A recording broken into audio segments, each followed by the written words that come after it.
Okay, because our core is where all of our strength comes from. Basically, one of the clearest symptoms of these illnesses is that we get symptoms of getting old. So we tire very easily or don't have much energy at all. Our immune systems get low, we get illnesses easy. We often get injured easily and also have issues with getting injuries that don't heal or don't go away. We also get, arthritic kind of symptoms, sore joints, muscle weakness, muscle fatigue. We're also dealing with a situation where the adaptive ability of our body is gone. Because we've had something come in and go down through all the layers and go down to the deepest one and make a home there, which is what a chronic illness is, we've lost that adaptive balance. And basically that means that we get too hot, too cold, rattled by the wind, all of these kind of things.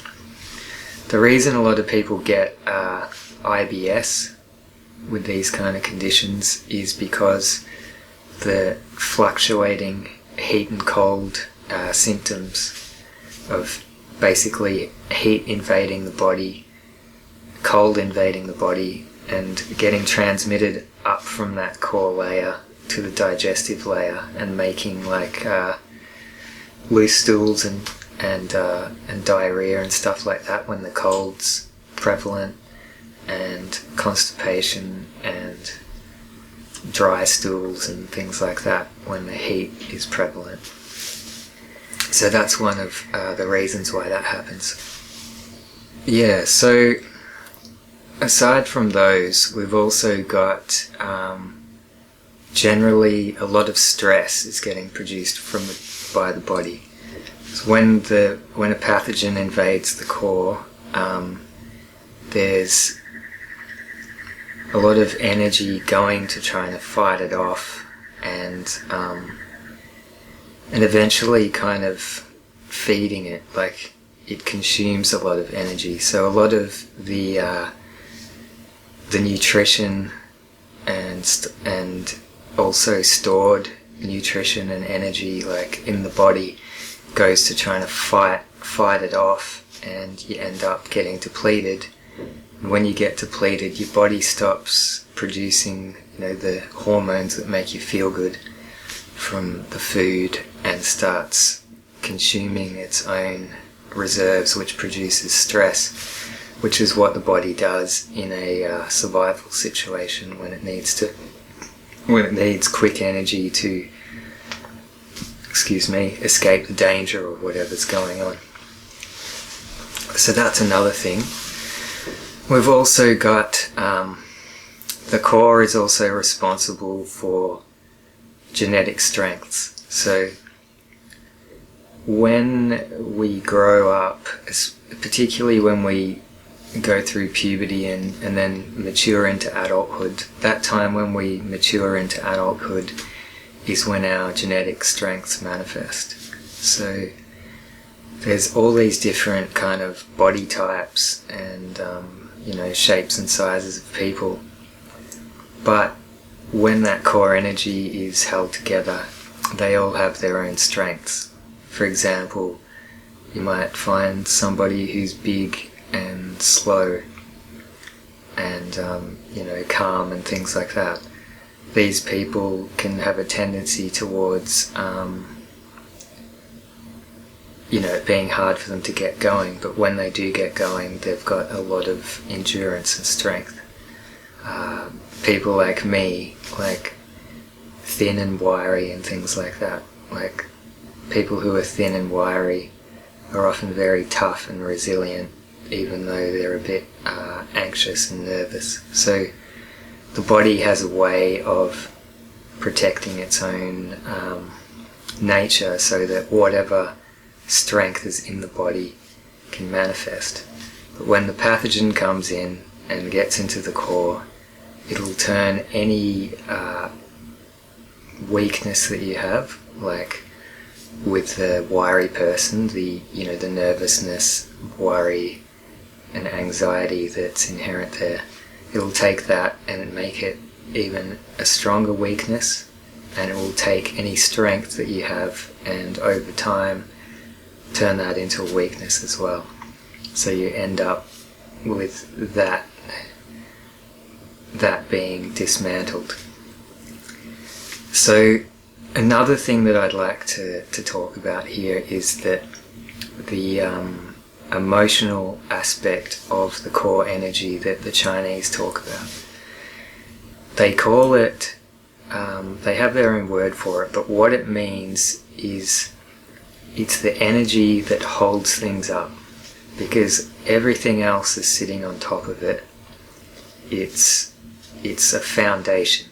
It's the absolute bottom rung, and what it does emotionally is it supports everything else. So it gives you endurance, motivation, willpower, confidence, durability, these kind of things. So it's this energy that holds things up in your life, supports everything else, and basically enables you to get things done and function. So what we're looking at with any kind of chronic illness is that has been severely weakened, if not dismantled at a very deep level. And so this leads me to talking about this idea that there's a rule in life, and one of the hardest things to deal with when you got one of these conditions is realizing that this rule no longer applies to you, and that rule is push through and your body will adapt. Because there's just there's, in this society there's so much, people have so many demands on their energy, and there's a lot of things to get done, and generally speaking, if your core is upholding you in your life, if you push through with whatever you need to do and get it done, then your body will adapt, and in time it might even make you stronger. When we've got these conditions, that rule is broken, because the core energy isn't holding things up in your life. If you push through, you'll probably find yourself very sore and sorry. So one of the things with these conditions is becoming more and more aware of your own body and its needs, and also culture and its demands that have been put on you, and letting these go. We'll talk about that more later. One of the things I've found having a chronic condition, and also knowing many people who do as well, is that we are often told by the Western medical system that nothing is wrong with us, because they can't find what is. When I used to get blood tests, they would always come back saying that everything was fine, and it was only when I started to actually improve that the deficiencies began to show up in the blood work. And I understood why eventually, but it was a bit of a mystery. Now, there is definitely something wrong, and the something that's wrong is wrong with all of us, and is a core symptom of everyone who's got a chronic condition. So let's talk about what this is. We've got, when humans are in a state of health and balance, and the core is strong and protected and upholding energy in life, then we eat food and digest it and the food provides our body with fuel and stores new substance, and as a side effect we get energy. So once again, the body in a state of health, with the core upholding us in our lives. When we eat food, the food gets turned into nutrition, which gets stored in our bodies, building new structure, and as a side effect, we get energy. When we've got a chronic condition, this is no longer the case. The body is using the fuel from our food and also the substances of our body itself as fuel to try and fight the pathogen off. So basically what the Chinese call this, which I like, you can think of it, if this word confuses you can think of it as substance deficiency. Our body structure is made up of the substances that's been built up over time of minerals, carbohydrates, protein, vitamins, all of these things. And this substance is being drawn on by our illness to keep us going. So there's a lack of substance in our body. The Chinese call this blood deficiency, meaning not that there's a low volume of blood or that, there's a lack of actual substance. You go to push your bone and the bone's like pushing in because there's not enough stuff in there to keep it to its size. It's more that the quality of that stored nutrition isn't there. You've got low quality blood, and this then produces more stress in the body, which consumes more of the body's substances. So that's what's wrong with all of this, is that we're all blood deficient. We're in a state, we've been depleted, otherwise we wouldn't be chronically ill. And we're also, most of us, in a situation where our body is depleting more to keep going, to keep us alive, basically. So that's what's wrong. I know a lot of this is very negative to talk about, but we'll get to some good stuff soon. One last thing. When the substance that makes the body up gets deficient and depleted, what actually happens is that the energies of the mind and our consciousness float up and out of the body, kind of like gas evaporating, if you would. And that's one of the reasons why so many people get secondary mental diagnosis. I shouldn't say the reason. It's a part of that process of the energy floats up and out, and then you get emotional problems and often sleep problems as well, because there's nothing to hold it down and keep it solid. So, while I was planning to make this film, I talked to a good friend who has ME or CFS, and about this, and we were talking a little bit about emerge.org, which she's been looking into,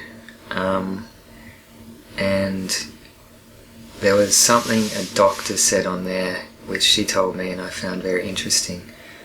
And this doctor in the panel said, in response to what's our treatment strategies for ME, CFS and fibromyalgia, and the doctor said, it's clear to me that these illnesses are a family of illnesses that need to be treated on a case-by-case basis. We both found that great because often doctors who do deal in treating these conditions, they're often very confident about what they're doing or think they've got the answers. But I don't want to poo-hoo those people, because at least they're having a go, rather than, just saying, oh, you've got this, we don't know what causes it, it's for the rest of your life, see you later, which is the diagnosis I got when I was 18, which I found very upsetting at the time.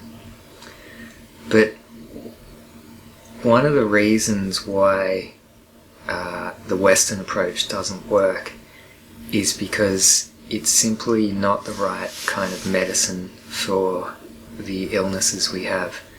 Western medicine, it deals in acute medicine, which is, acute medicine is like dealing with something that's just arisen and that you need to fix up again.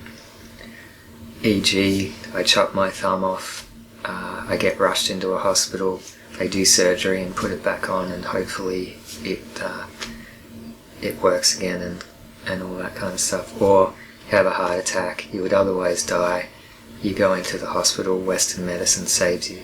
And obviously this also covers other things as well, like the symptomology of pain. You've got a headache, you need to go to work, you take some Panadol, gets rid of it, you go to work. Now, chronic conditions are things that have developed over a very long period of time, and hence to respond to them on the level they exist, we need to use chronic medicine, basically, which is a holistic, long-term and rejuvenative approach. So this is how we can let go of being like a mouse on a wheel running around. If we're trying to find firstly a definition of exactly what our illness is from Western medical doctors, and secondly a cure to that condition, we're like that mouse on the wheel because we're just running and not getting anywhere, because the Western medical model isn't the right kind of medicine for our conditions.